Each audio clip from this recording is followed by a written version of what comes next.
The morning had the clear, thoughtful light peculiar to late October, a thin sunlight that seemed to pause on brick and glass before deciding whether to stay.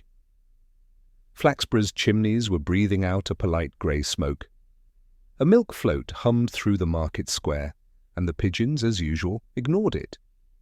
In the garden of the old rectory, a man with a spade was attempting to impress his supervisor by being both quick and careful.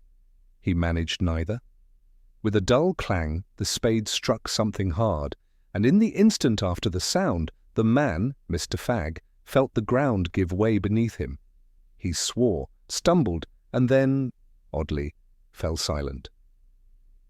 When the rector's housekeeper found him minutes later, he was sitting on the lawn, pale and trembling, holding a small green figure in his shaking hand.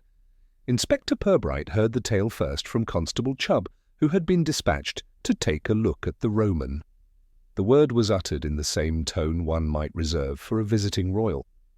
"It's a little statue, sir," said Chubb. "Man on a horse, or goat, hard to tell. Mr. Fagg says it's cursed." Purbright raised an eyebrow. "And what does the horse, or goat, say on the matter?" Chubb grinned uncertainly. "Didn't like to ask, sir."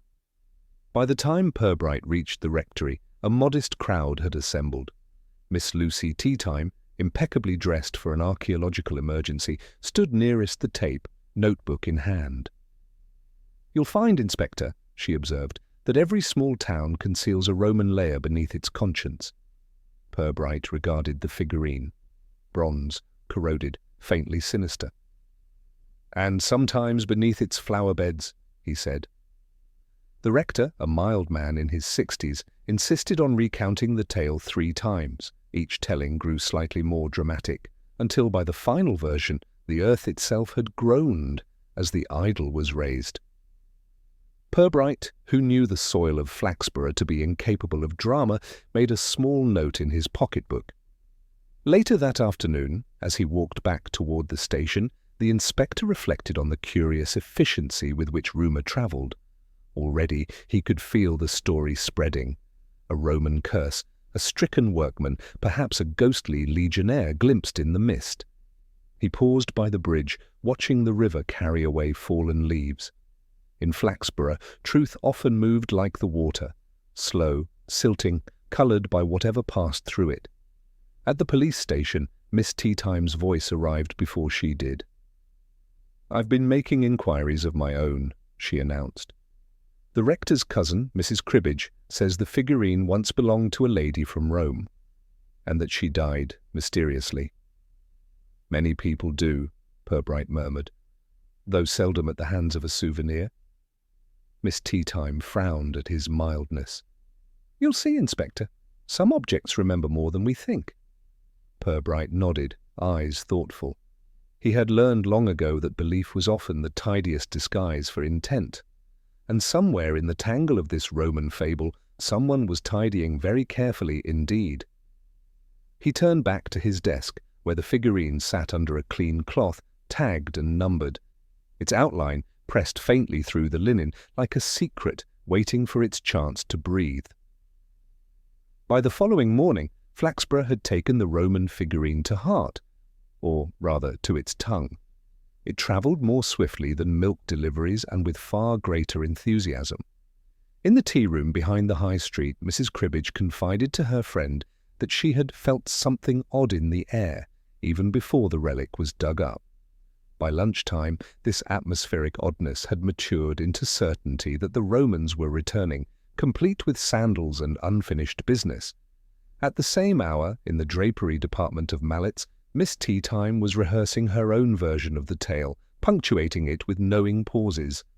According to her latest information, the figurine had been part of a burial offering placed above the chest of a murdered centurion whose ghost now wandered the rectory garden, lamenting unpaid debts and unfinished prayers.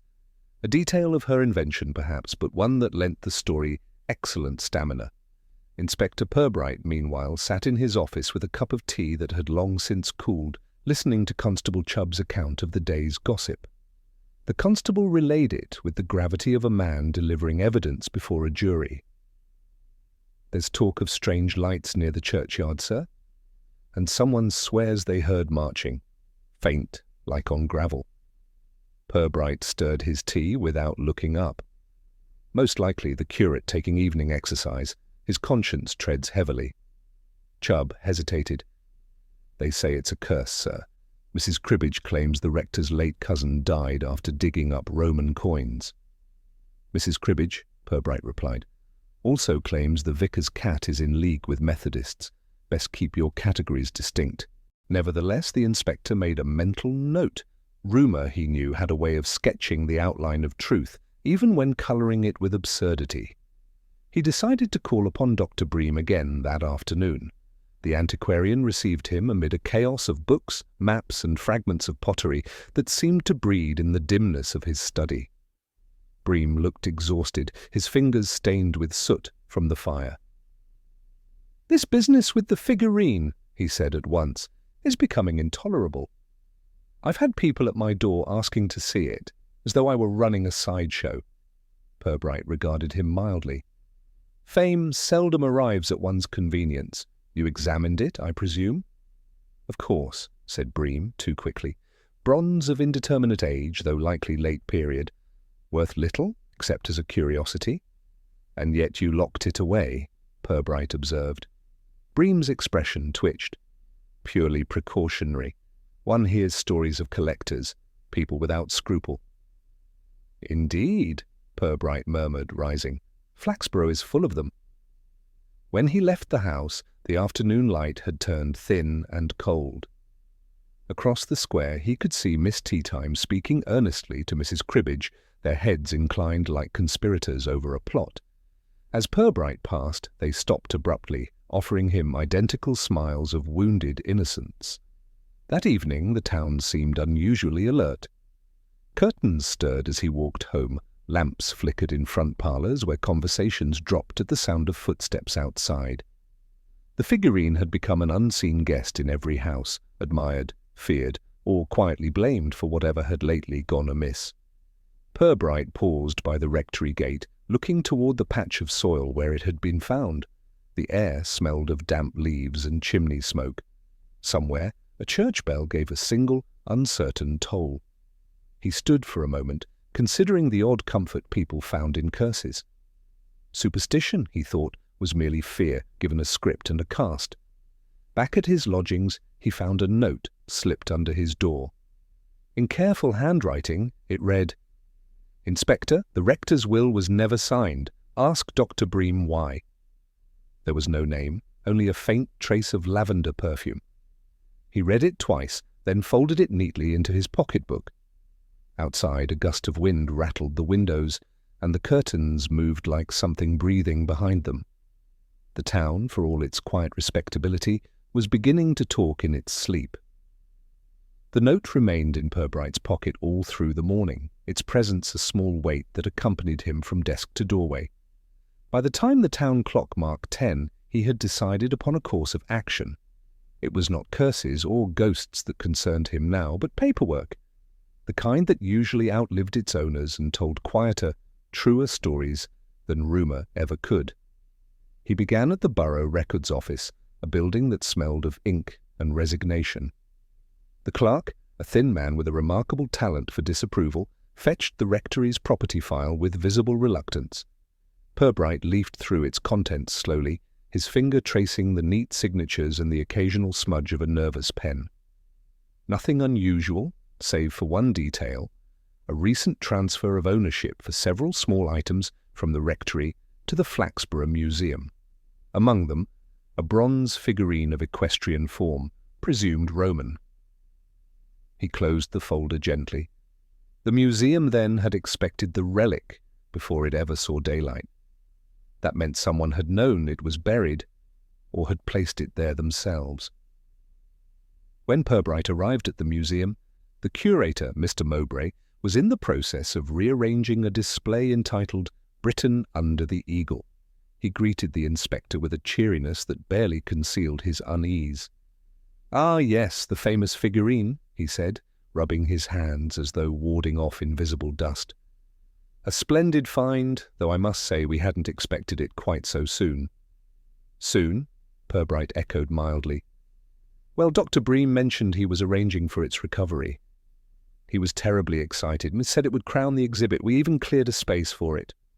Purbright examined the empty pedestal by the glass case. The label already printed beneath it read, "Bronze equestrian figure, circa 3rd century AD, gift of Dr. Horace Bream." He regarded it for a moment, his expression unreadable. "A generous man," he said. The curator hesitated. "Yes, though he's been anxious lately. That fire in his study, dreadful business. Lost half his notes, poor fellow." "Notes on the figurine?" Mowbray shifted. "Among other things, he was always sketching, measuring, cataloguing, the sort of mind that never sits still." Purbright thanked him and left. Outside, the day had turned grey, the kind of weather that encouraged introspection. He walked slowly through the square, noticing how every passerby gave him a look of mild expectancy, as though hoping he might declare the curse officially solved. He smiled faintly at the thought. The only curse in Flaxborough was curiosity, and it had a far longer reach than any Roman spirit. By late afternoon he was standing once more at Dr. Bream's door. The antiquarian opened it with a nervous energy that seemed to vibrate through his fingertips. "Inspector, I really can't take any more of this nonsense," he said, before Purbright had spoken a word. "The villagers are writing letters, for heaven's sake. Someone sent me a Bible quotation about idols." Purbright removed his hat. "Then perhaps you might reassure them, Doctor. I understand the figurine was destined for the museum long before it was found." Bream blinked rapidly. Yes, I was merely facilitating its proper preservation. It belonged there, historically speaking." "Even before it was discovered?" Purbright asked, his tone almost kind. The antiquarian's gaze faltered. I had reason to believe it existed. There were records, you see. The Romans garrisoned near Flaxborough. Artifacts occasionally surface." "Quite so," Purbright murmured. "And sometimes they surface a little too conveniently." Bream's shoulders sagged. "You think I fabricated it?" he asked, half defiant, half pleading. "I think," Purbright said softly, "that enthusiasm can lead to premature conclusions. The museum seems to have been prepared, even grateful, for your generosity. That must have been rather gratifying." The man's lips pressed into a thin line. He turned toward the window where the autumn light lay in weak patches upon his shelves. "You can't imagine what it's like, Inspector. Years of study, lectures nobody attends, funding denied because one's town is too small, one's name too obscure. I wanted to give Flaxborough something of worth." "Or of worth appearing?" Purbright replied gently. Bream gave a small, strangled laugh. "If you're implying forgery, I assure you—" "I imply nothing," Purbright interrupted, rising. "Only that truth, like bronze, tends to oxidize under pressure. I'll have the figurine sent to Lincoln for examination. Routine procedure." The color drained from Bream's face. "That won't be necessary." "It always is," said Purbright, putting on his hat. As he left, he noticed the faint smell of smoke lingering in the corridor. Not the clean tang of wood, but something acrid, as if paper had been burned recently, and hastily. He paused, studying the closed door of what must have been the ruined study. A draught whispered beneath it, carrying the scent of charred ink. By the time he reached the street, night had drawn its thin veil across the rooftops. The lamps flickered awake, one by one, casting uncertain pools of light onto the cobbles. Purbright walked toward the station, the rhythm of his steps unhurried, his thoughts gathering like mist around a conclusion still forming. He had come seeking ownership, but what he found was ambition. The oldest relic of all, buried not in soil but in pride. Somewhere in that quiet vanity, he suspected, lay the shape of what Flaxborough now called a curse. By the week's end, Flaxborough had done what small towns do best. It had arranged the inexplicable into a comfortable story. The Roman figurine was now, in common understanding, the work of dark antiquity. Its unearthing had disturbed a legionary spirit, and poor Mr. Fagg's collapse was the inevitable judgment that followed. There was comfort in the symmetry, an old curse, a foolish mortal, and a tidy moral about meddling with the past. The theory was not questioned because it was perfect, and therefore untrue. At the Coach and Horses, the talk grew richer with each pint. Mrs. Ball's nephew, who had been nowhere near the excavation, swore the figurine had moved on its own. He described its head turning in the moonlight, its bronze eyes catching fire. This, he explained solemnly, was witnessed by a chap he knew from the gasworks. By Sunday, the chap had acquired a name, and by Monday, a limp, said to be the result of looking too long upon cursed metal. Miss Teatime, ever the custodian of refinement in hysteria, compiled the fragments into a narrative fit for polite company. In her version, the figurine had once adorned a Roman officer's shrine, then lain buried for centuries until blasphemously touched by modern hands. The spirit, awakened, now lingered in search of its rightful devotion. She told it with such elegance that even skeptics found themselves listening. Inspector Purbright, hearing these accounts drift through the streets, did nothing to discourage them. He knew from experience that false explanations acted as sieves. They separated the credulous from the calculating. Those who embellished stories usually sought attention. Those who stayed silent often guarded something less theatrical. In the station's back office, Purbright pored over the report from Lincoln. The museum's analysts had returned their findings. The figurine's composition was indeed bronze, but modern in its alloy. Trace elements of tin and machine polishing placed it firmly within the last 50 years. He folded the paper neatly, saying nothing. Evidence, like confession, was best served cool. That afternoon he called again upon Mr. Fagg, whose health had improved in direct proportion to the attention he received. The man sat in a chair by his fire, legs wrapped in a blanket, describing to his wife and an attentive neighbour how the thing came alive in his hands. "It were warm, Inspector," he said gravely. "Not warm like the sun, but alive warm." Purbright nodded, his expression thoughtful. "And you dropped it immediately, I imagine?" "Didn't dare, sir. Felt like it were testing me, like it knew I'd found it." "Very understandable," Purbright replied, making a note in his small book. "Objects of history often behave that way in their owners' imaginations." Mrs. Fagg, anxious to contribute, interjected that her husband had been oddly pale for days before the incident, what with the damp and all. Purbright thanked them both and left a shilling for their trouble, which Mrs. Fagg accepted with gratitude and suspicion in equal measure. Outside, the wind carried the faint sound of church bells and the stronger scent of gossip. Mrs. Cribbage, appearing as if conjured by narrative necessity, hailed him from her gate. "I do hope you're not going to send that wicked thing away, Inspector," she said. "Some relics belong where they're found. Keeps the spirits settled." "I shall bear that in mind," Purbright said gravely, tipping his hat. By dusk he found himself once again outside Dr. Bream's house. The windows were dark except for a faint glow in the study, where a figure moved about nervously. Through the glass, Purbright could just make out the antiquarian bending over his desk, his hands restless, the light catching the sweat on his forehead. Something metallic gleamed briefly, then disappeared beneath a cloth. The inspector remained on the pavement for a moment, watching. He had learned long ago that silence drew out truth faster than interrogation. Eventually the light was extinguished, and Bream's shadow vanished from view. Back at his office, Purbright reviewed his notes. The story now held all the necessary ingredients for an ending the town would accept: a cursed relic, a frightened workman, a scientist too proud for superstition, yet touched by it all the same. The public, he knew, would require no further explanation. But he also knew that tidy narratives were like tidy desks, often arranged to hide the important things beneath. He turned to the window where the gaslight outside flickered against the night. Somewhere beyond he could hear the distant murmur of voices, the hum of a town pleased with its own theory.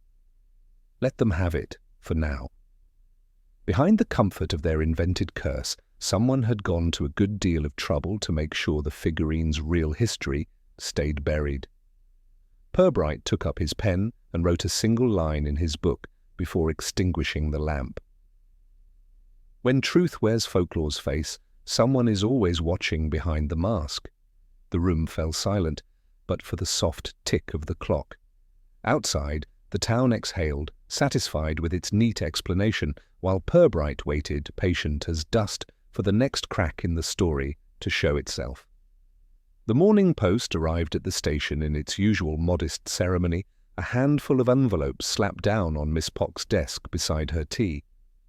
She sorted them with practiced disdain until one envelope caught her eye. Thick paper, embossed seal, addressed in an elegant legal hand to Inspector C. Purbright, Flaxborough Police Station. She carried it to his office as though it contained contagion.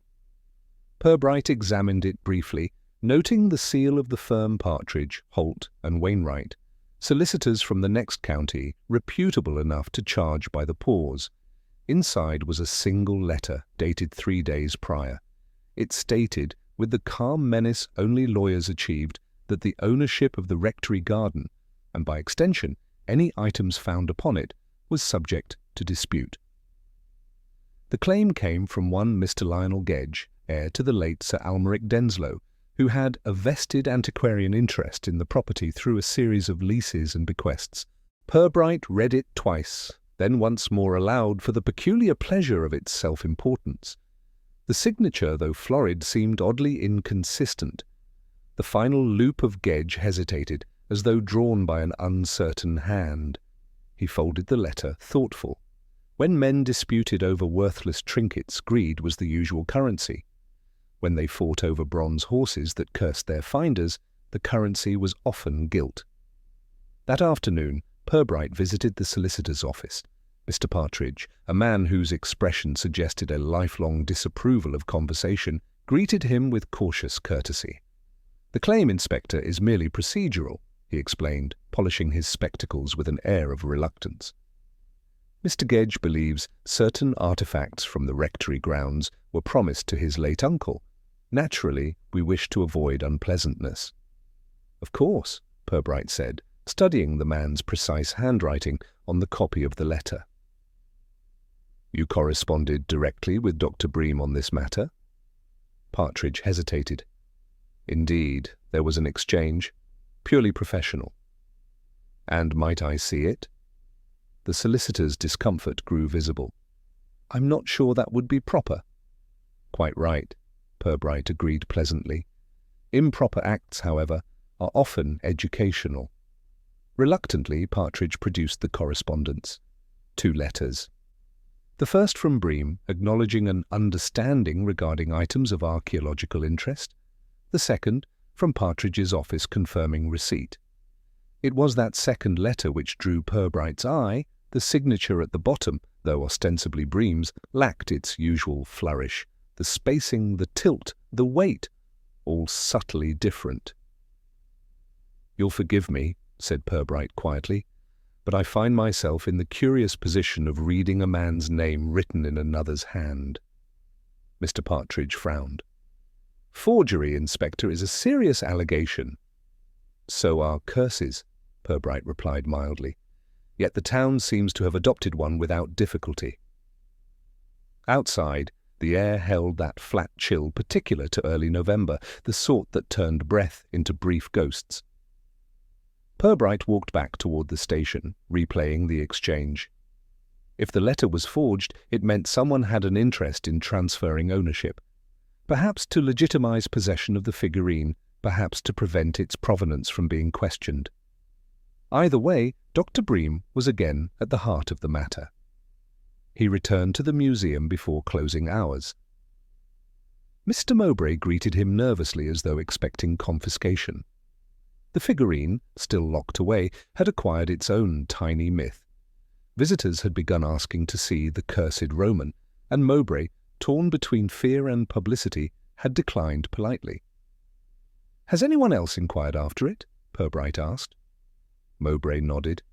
"Yes, a gentleman last evening. Said he represented an estate, left his card." Purbright examined it. Lionel Gedge, Antiquities Acquisition Consultant. The handwriting on the reverse, an address scrawled in a hurried, slanting script, matched that of the solicitor's letter precisely. "Did you show him the artifact?" Certainly not, Mowbray said, indignant. He asked rather too many questions about documentation, wanted to know if we could verify lineage. I told him it was still under police assessment. Purbright thanked him and left, his mind tightening around the pattern. Ownership, forgery, and a scholar desperate for recognition. The elements of ambition often masqueraded as scholarship in Flaxborough's quieter corners. Night had fallen by the time he reached Dr. Bream's house. The windows were shuttered, but a thin ribbon of light escaped from behind the study curtain. He knocked once, then again. At length the door opened to reveal Bream, his face drawn, his eyes restless. "Inspector," he said faintly. "If it's about that letter, I've already explained—" "I'm afraid not quite," Purbright said, stepping inside uninvited. "This Mr. Gedge, when did you last hear from him?" Bream hesitated. "Months ago. He was a patron of sorts before my funding ran out. We exchanged notes about acquisitions." "And did you perhaps exchange handwriting?" The colour drained from Bream's face. "What are you implying?" Purbright removed a folded page from his pocket, the copy of Bream's supposed letter to the solicitors. "I'm suggesting, Doctor, that you may have signed your own request for legitimacy under the name of a man long dead." Bream's voice trembled. I only meant to preserve my work. They would have dismissed me again, said it was another eccentric fancy. I found the figurine months ago, buried in the rubble behind the rectory. I wanted to restore it properly, give it provenance, so I drafted the letter, yes, to smooth the way, but it's mine, Inspector, mine by discovery. Purbright regarded him quietly. Discovery and deceit make uneasy neighbours, Doctor, and yet they share the same address. He left the man standing in the half-light of his guilt, the room heavy with the smell of burnt paper. Outside, the town lay dim and patient beneath the evening fog. Somewhere, a church bell tolled, the sound travelling softly through the mist, like a summons from a world that never quite left. Purbright paused at the corner, drawing his coat tighter.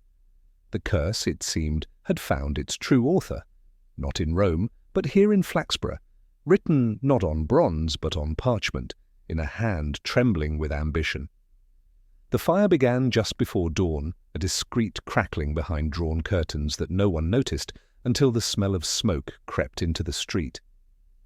By the time the alarm reached the station, Dr. Bream's house had filled with an orange glow that painted the walls like an accusation. The flames, though confined to his study, consumed it utterly. Shelves, papers, and years of obsessive note-taking reduced to ash. The doctor himself escaped with a minor burn to his hand, and a story too coherent to be entirely believable.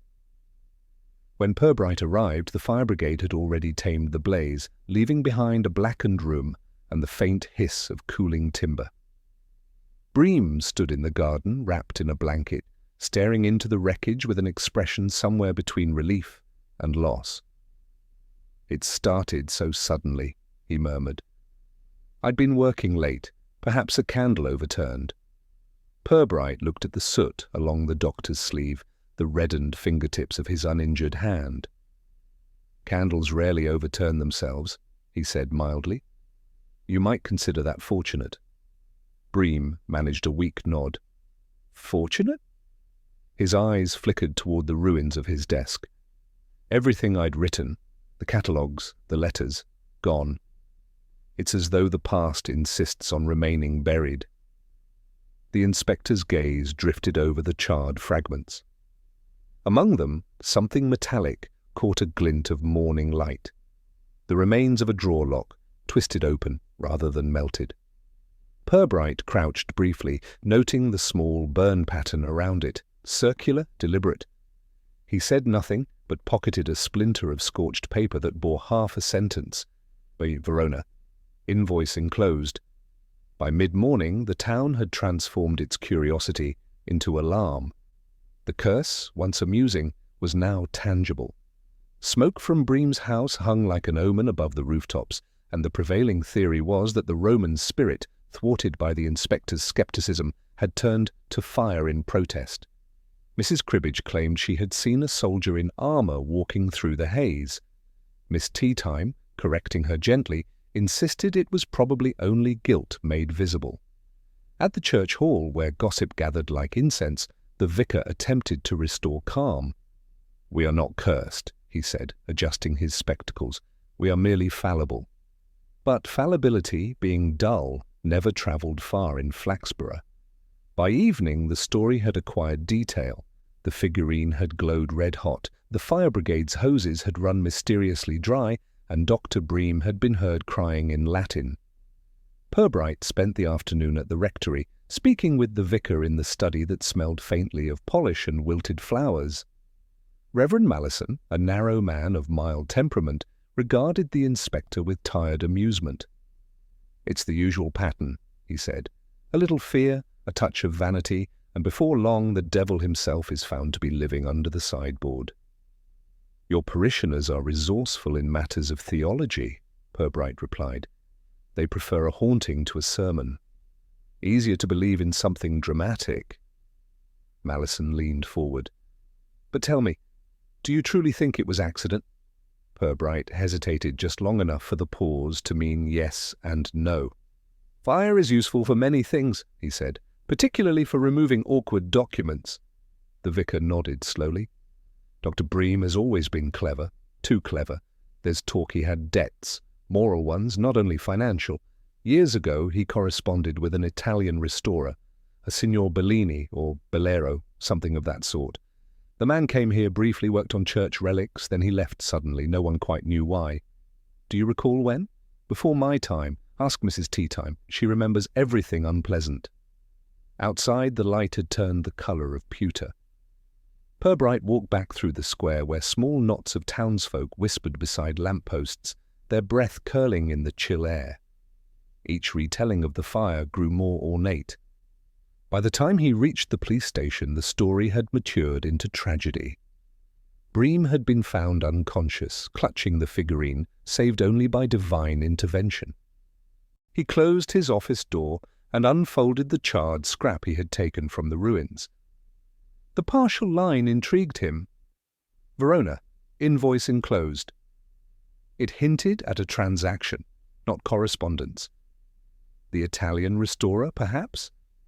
A link between Bream's forgery and something imported, something that could grant authenticity to a false past. He compared the burnt edge to the earlier letter from the solicitor. The paper stock was identical. Someone had purchased stationery from the same supplier used by Partridge, Holt, and Wainwright. A professional touch, not amateur vanity. Miss Pock appeared at the doorway, balancing a cup of tea and the local evening edition. "Terrible business, sir," she said. "They're saying the curse is working its way through the guilty."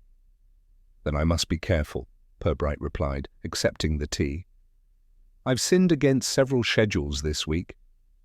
When she left, he read the paper's headline, "Roman Idol Strikes Again." The article was breathless, describing the figurine as satanic and suggesting its return to the soil.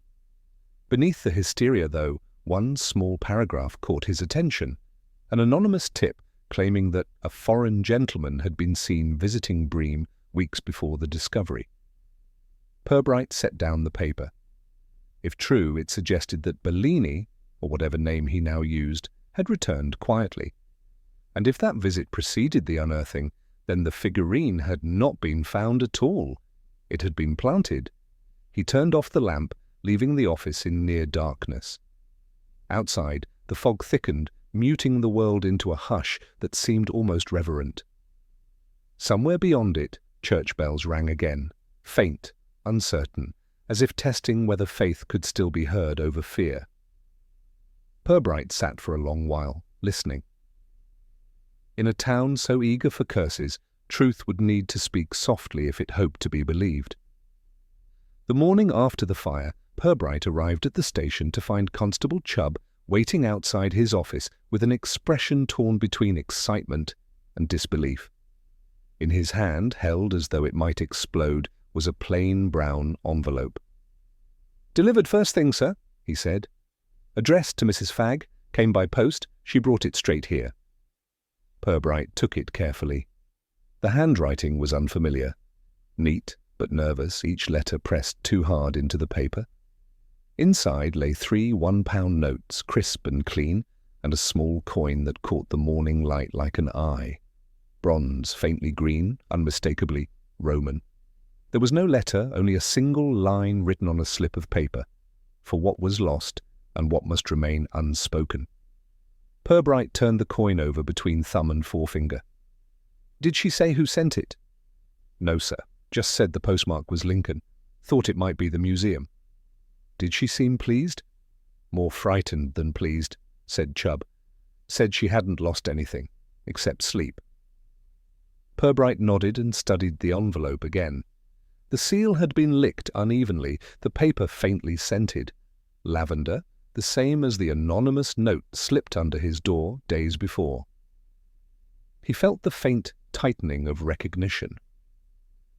By late morning, he was walking up the narrow lane toward the Fag's cottage.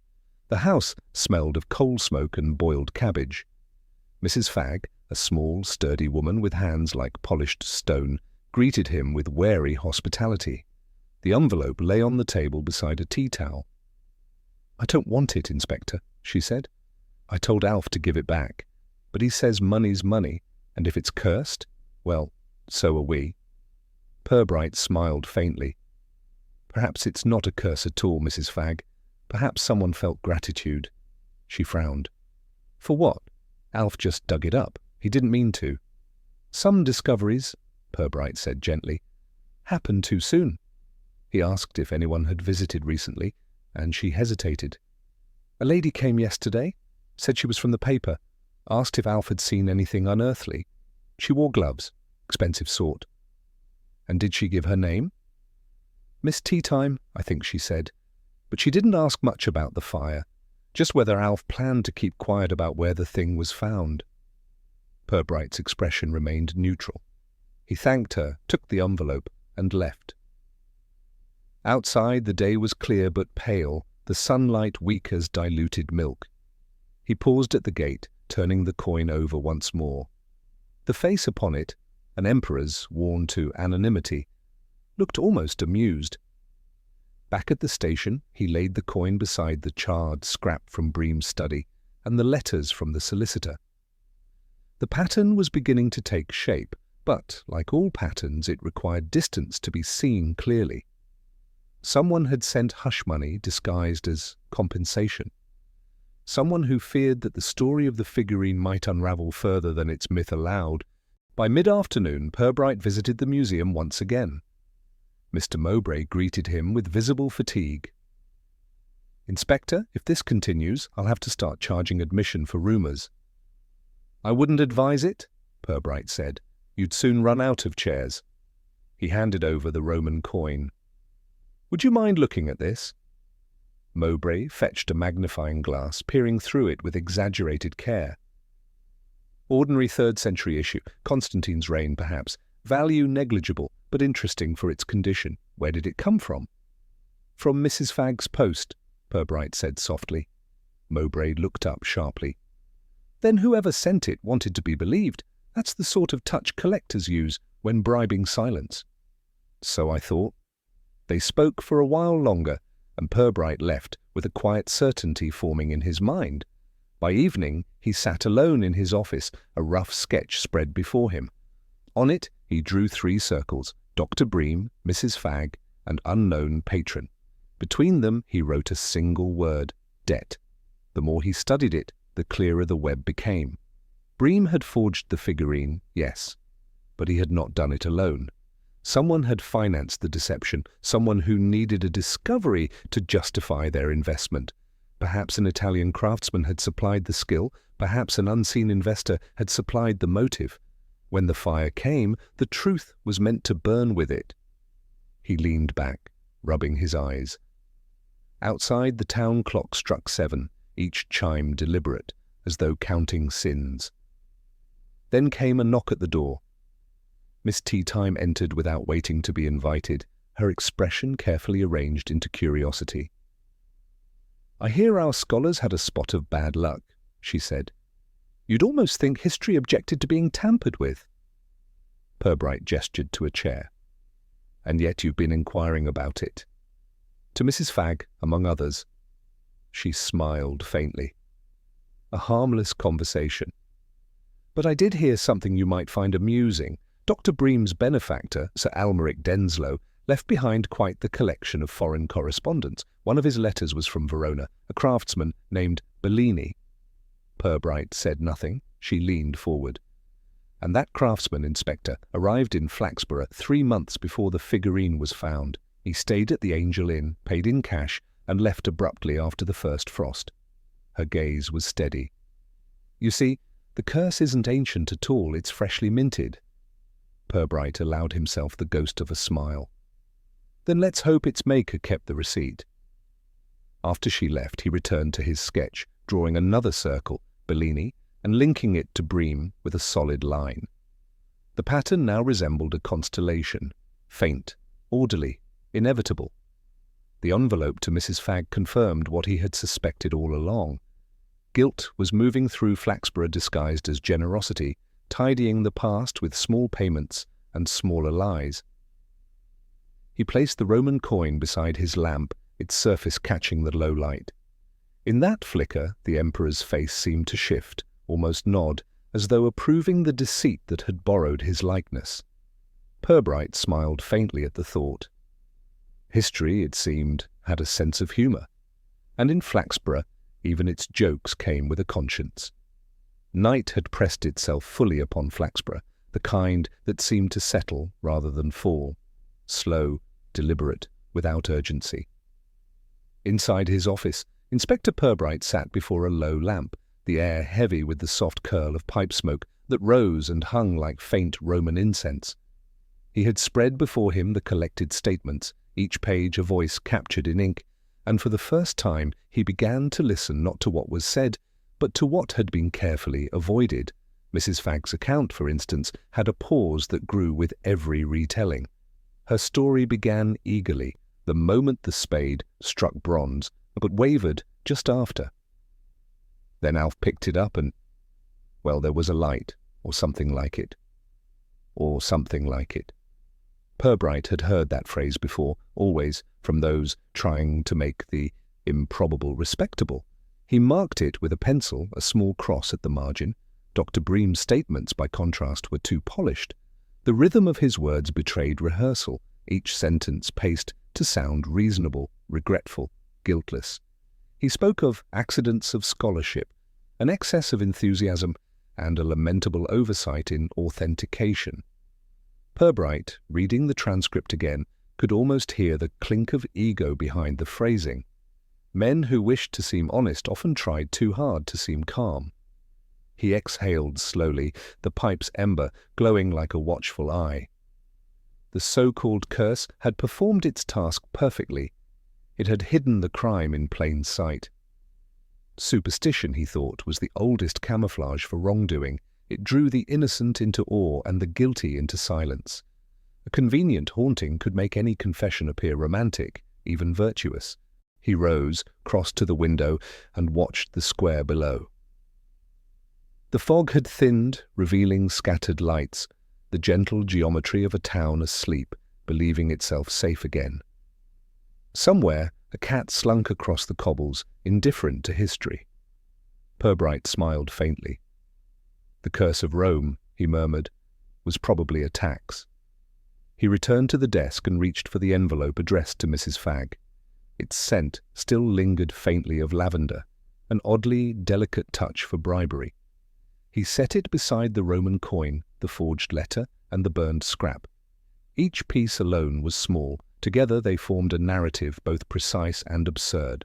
The town had clothed deceit in myth, and the myth, obligingly, had behaved like fact. He struck a match and lit a second pipe, the flame reflecting briefly in the window pane, a twin to the lamplight within. He thought again of the Italian, Bellini. If the craftsman had indeed assisted Bream, the forgery was likely exquisite, a counterfeit so well made it demanded to be admired, then concealed. Perhaps that was the tragedy of it. The figurine was both fraud and masterpiece, truth and lie fused together by ambition. He turned to the earliest statement in his pile, the rector's. A mild man, unremarkable, but his phrasing caught Purbright's attention now. I told Dr. Bream he might search the grounds. The old rectory had always fascinated him. He said he was tracing a Roman road, but I never saw any instruments, only small boxes. Small boxes. Purbright remembered seeing one among the ashes in the ruined study, its brass hinges warped by heat. He had assumed it was for documents. Now he wondered what had been inside. The inspector leaned back, pipe smoke wreathing around his head like faint mist over ruins. There was order here, if one knew how to read it. The careful progress of deceit, layered like archaeology. Each lie buried beneath another until the ground itself seemed to whisper history's approval. But beneath the order there was an oddity, kindness. The money sent to Mrs. Fagg, the soft tone in Bream's fabricated remorse, even Miss Teatime's delicate interference, all bore traces of pity as though guilt had developed manners. He opened his notebook, writing slowly, "Guilt seeks grace through generosity." Then below it, "But generosity conceals survival." A sound outside drew his attention. Footsteps on the pavement, unhurried yet deliberate. He moved to the window and saw, beneath the street lamp, a figure crossing toward the churchyard. The light caught the edge of a coat, the glint of metal in one hand. It was gone before he could fix the details. Only the faint echo of gravel underfoot remained. He stood for a moment longer, the silence deepening around him. Somewhere behind that quiet was the heart of the matter.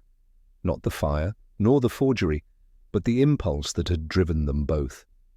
Fear of being forgotten, perhaps, the need to leave something behind, even if false. The curse was never Roman.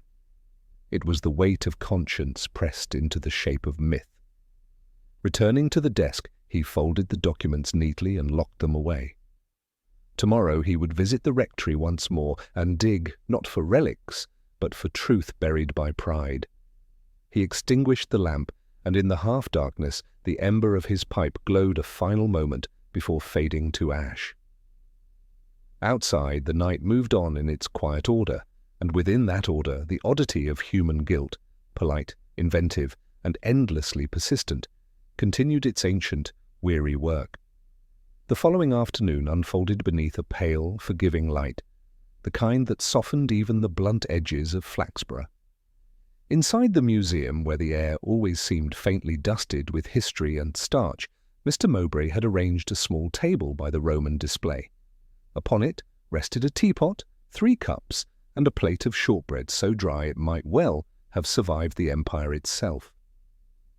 Dr. Bream sat stiffly, hands clasped, eyes flicking between the door and the empty pedestal that still bore the label of his imagined triumph.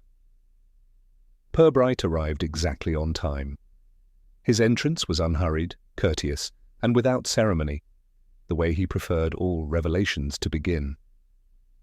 "Dr. Bream," he said, taking a seat opposite, "I trust the hand is healing." Bream nodded. The burns were slight. The loss, however, was— He stopped himself, searching for the appropriate word. "Irreparable." "Loss often is," Purbright replied, pouring the tea. "But I find it helps to know precisely what's been lost." Bream gave a faint smile, uncertain whether to take the remark as sympathy or warning. Mr. Mowbray busied himself with the cups, his movements betraying a nervous curiosity. "I've had word from Lincoln," Purbright continued, stirring his tea. "Their metallurgists were rather impressed. The figurine, though modern, was made with admirable skill. Late 20th century bronze, cast using ancient moulding techniques. Quite the craftsman, or perhaps quite the collaboration." Bream's fingers tightened slightly around his cup. "Modern? That's absurd. It came from—" "From the garden, yes," Purbright interrupted gently. "But I believe it first passed through the hands of an Italian named Bellini, a restorer of church ornaments. He was, by all accounts, gifted, and I imagine quite persuasive. It would take little to convince a man of learning that a new piece might serve an old purpose, especially if that purpose promised recognition. For a moment, the only sound was the faint tick of the clock above the display case. Then Bream let out a breath, thin and brittle. "You can't possibly understand, Inspector. I've spent years being ignored. Do you know what it's like to watch mediocrity celebrated while genuine scholarship is dismissed? I only meant to demonstrate what we've lost to time, to give the town a fragment of its forgotten past." Purbright nodded mildly. "A noble motive, though I suspect the museum funding request and the benefactor's bequest were rather persuasive companions to scholarship." Bream flushed. "I needed their support. Without proof, there'd be no grant, no publication. The figurine was meant to be temporary, a symbol. I never imagined it would cause harm." "Objects themselves rarely do," Purbright said. "It's the hands that hold them, and the pockets they fill, that make curses real." Mr. Mowbray, who had been pretending to adjust the teapot, could no longer restrain himself. "So it's all a fake, the whole thing?" "Not fake," Purbright replied. "Merely younger than advertised." He set his cup down and leaned back slightly. "When Mr. Fagg found the figurine, I imagine that was not quite as accidental as the story suggests. Perhaps you'd buried it yourself earlier that morning, intending to discover it properly, with witnesses. A simple, theatrical flourish." Bream stared into his tea, his reflection tremulous in the surface. "I had to be sure it would be noticed," he said quietly. "People don't value what is found in the dark until someone points a light at it." "The trouble," Purbright said softly, "is that light tends to illuminate more than one expects." Bream looked up, his expression a mixture of fatigue and shame. "The fire," he said. "It wasn't the curse. I destroyed the records myself. I thought if I burned everything, the story would stay pure. I didn't mean to deceive anyone further." Purbright regarded him with something close to compassion. "Every man believes his deceit is the last necessary one, but they never are. They breed like relics, layer upon layer, each pretending to belong to the soil." He let the silence that followed settle, giving Bream the dignity of his own remorse. Finally, Mr. Mowbray spoke, his voice subdued. "And the money sent to that poor woman, Mrs. Fagg?" "An act of conscience," Purbright said. "Someone wished to soften the noise of guilt with paper and coin. The lavender scent on the envelope suggests the handwriting of a lady, one close to our scholar here. Miss Teatime, perhaps? An admirer of intellect moved by pity. She's not one to let a gentleman suffer alone." Bream said nothing, but the faintest shadow of acknowledgment passed through his face. Purbright stood, adjusting his hat with the quiet finality of conclusion. "I see no need for further embarrassment, Doctor. The figurine can remain in its case, as an exhibit of human nature rather than Roman history. The museum may title it however it pleases. The Flaxborough forgery, perhaps. Educational, at least." Mowbray nodded uncertainly. "And the curse?" "Oh, that will live on," Purbright said, smiling. "Nothing travels faster than a good explanation. It may even bring in visitors. But I imagine its power will fade, as all convenient miracles do once the guilty start sleeping again." He moved toward the door, then paused. "You were right about one thing, Dr. Bream. The past does insist on being remembered. The trick is ensuring it remembers us kindly." Outside, the afternoon light had begun to shift, that tender, transitional hour between truth and illusion. Purbright stepped into it, the faint smell of tea and old bronze still clinging to his coat. The town, for now, would return to its rhythm, comforted by the notion that evil had been explained and history restored. But in his mind, the inspector carried the quiet understanding that Flaxborough's ghosts were never ancient, only recently made, and always, unfailingly, polite. By the following morning, Flaxborough had resumed its usual, almost defiant calm. The market stalls returned, the pigeons reoccupied their posts on the fountain, and the townsfolk, having tasted the excitement of the supernatural, now preferred the gentler flavour of scandal. It was, after all, safer to gossip about human folly than divine wrath. The curse of Rome had become yesterday's spectacle, the forgery today's amusement. Inspector Purbright arrived at the museum shortly before opening. A damp mist hung about the square, but inside the air was clear and faintly lemon-scented. Mr. Mowbray, pale and polite, stood waiting beside the newly cleaned display. The bronze figurine, scrubbed of its mythical aura, sat under the glass like a retired actor, silent, overexposed, and faintly embarrassed. A new placard had been placed before it. Modern curiosity, provenance uncertain. Dr. Bream stood a few steps away, hat in hand, his composure held together by the fragile threads of exhaustion. "It's an honest label," he said quietly. "At least now it tells no lies." Purbright regarded the case with mild satisfaction. "Truth is like that, Doctor. Unimpressive at first glance, but it endures. A rare quality in both artifacts and men." Bream gave a small, weary smile. "You're not charging me, then?" "No," Purbright said. "Forgery of history is an aesthetic crime. The law is kinder to imagination than to theft. You've lost reputation enough to satisfy justice." The antiquarian nodded, his relief tempered by shame.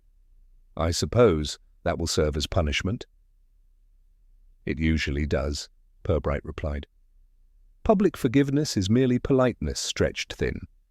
Everyone pretends to forget while ensuring they never quite do." They walked together through the quiet gallery. Dust motes drifted like lazy snow, catching in the sunlight that filtered through the high windows. The town's entire history, Roman fragments, Victorian ledgers, the odd mislabeled fossil, lay in glass boxes, each claiming to speak for the past. Yet the inspector thought, as he often did, that truth was more often found in what people failed to exhibit. Bream stopped beside the medieval pottery display. "I thought," he said, "that if I gave Flaxborough something tangible, a piece of grandeur, it might lift the place above its pettiness.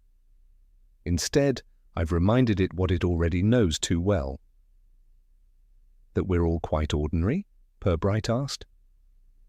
"That we prefer our ghosts to be respectable," Bream replied. Purbright smiled faintly.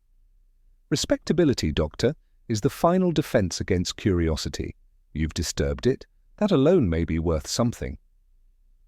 The door creaked open, admitting Miss Teatime, impeccably dressed and bearing an air of serene detachment that fooled no one. She greeted both men as though visiting a hospital ward. "I see the patient survives," she said, glancing toward the figurine, "though perhaps less handsome for the operation." "Recovered," Purbright said, "though not quite fit for worship." She tilted her head. "And you, Inspector, satisfied with your diagnosis?" "For the moment," he said.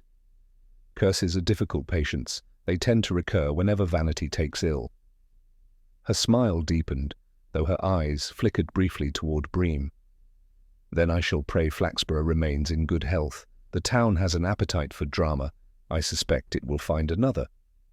When she had gone, Bream exhaled slowly. "She means well," he murmured, "but I think she enjoyed the scandal more than she admits." "Scandal," Purbright said, "is the town's way of taking tea with sin. It keeps conversation lively while maintaining distance." They left the museum together. Outside, the mist had thinned into a mild drizzle, the kind that polished the cobblestones without soaking them.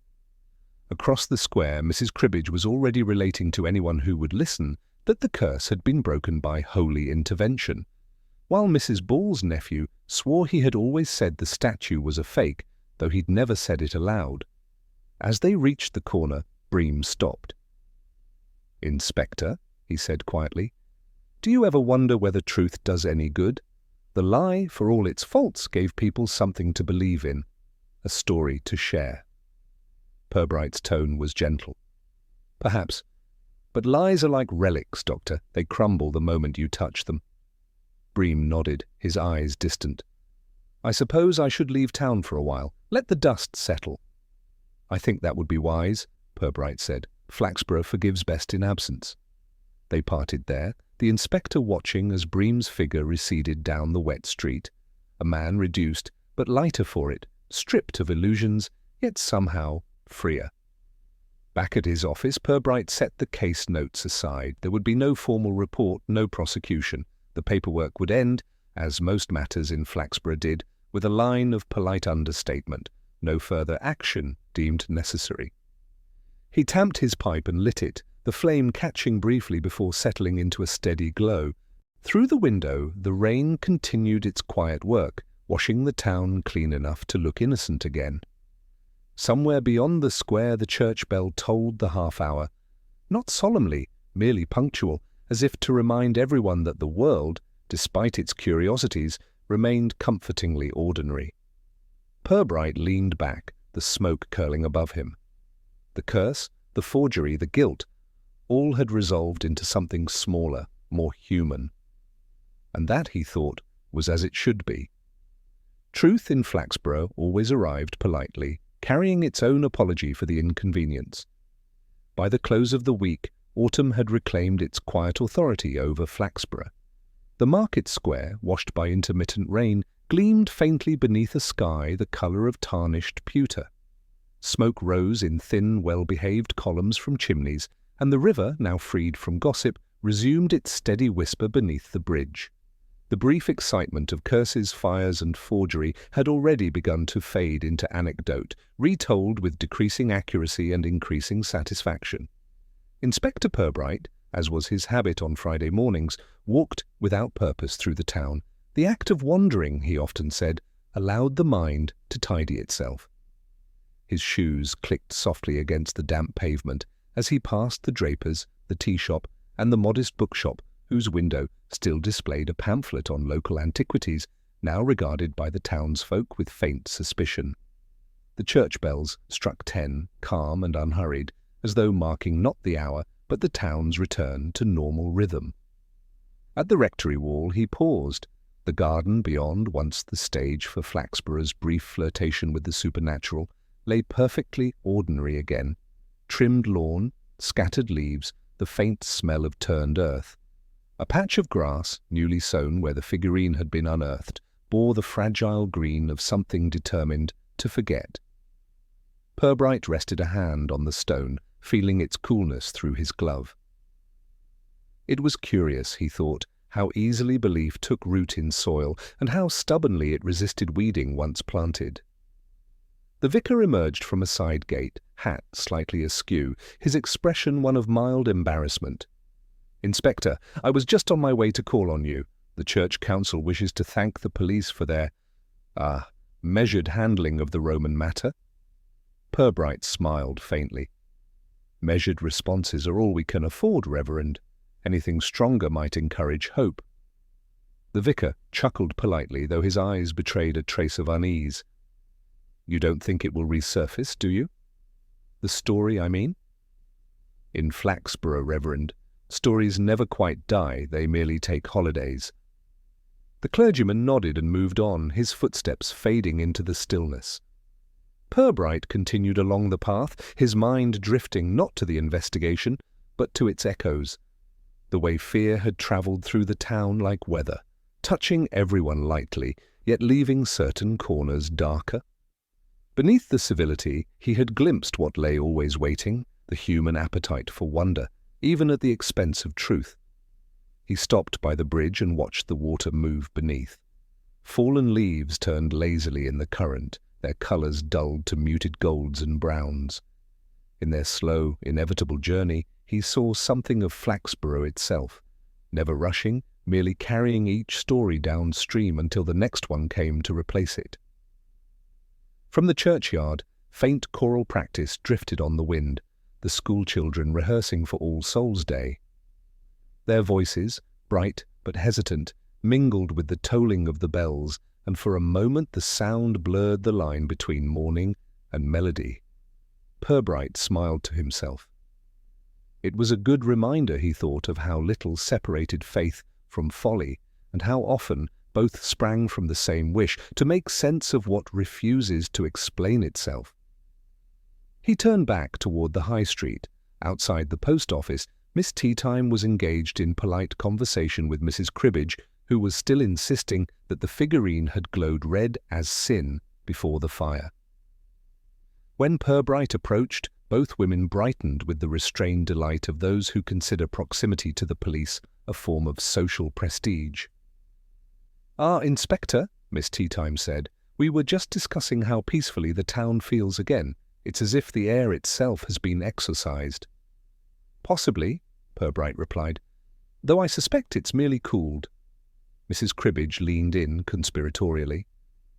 "Between ourselves, I don't think the curse is quite finished. My mantel clock's stopped twice since Wednesday." "Then you'd best wind it a third time," he said gently. "That usually does the trick."